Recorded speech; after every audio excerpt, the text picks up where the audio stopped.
guys, today I'm going to be reviewing the Maybelline Fit Me Matte and Poreless Foundation. It is fairly new. They also have one for dry to normal skin, so it has like a dewy finish.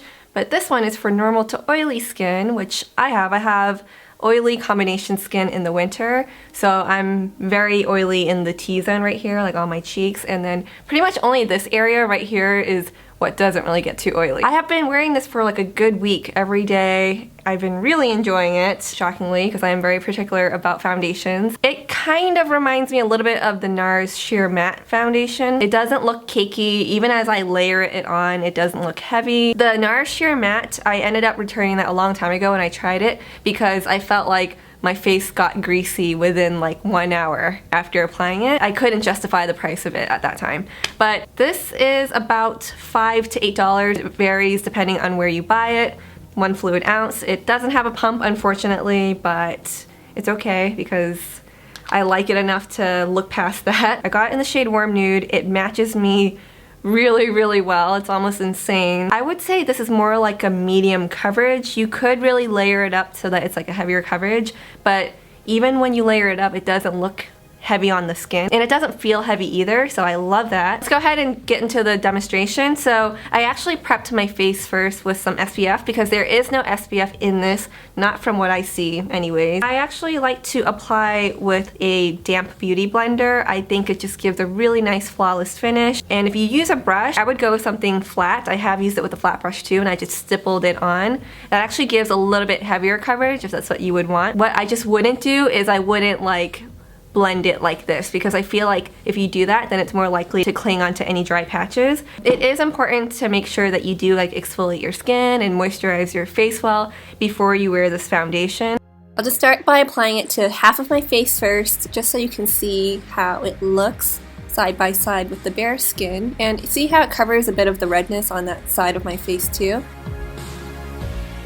You can see some of my skin still peeking through, which I personally really like.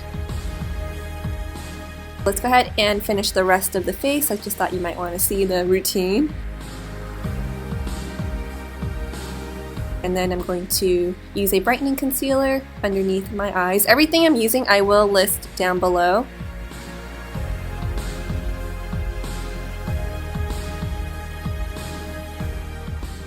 And then for the Maybelline Master Conceal Camouflaging Concealer, I specifically really love using this for my spots.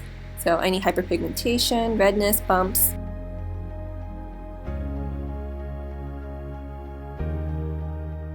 So you can see the finish of my face here. It isn't completely matte, so I'm going to go ahead and mattify it with the Fit Me Matte and Poreless powder in translucent. They do have different shades. This one isn't truly translucent, as you're about to see. Notice how it lightened my nose quite a bit there, but the oil will soak it up, so it's not too much of an issue. I would say this is a pretty, this is a standard powder.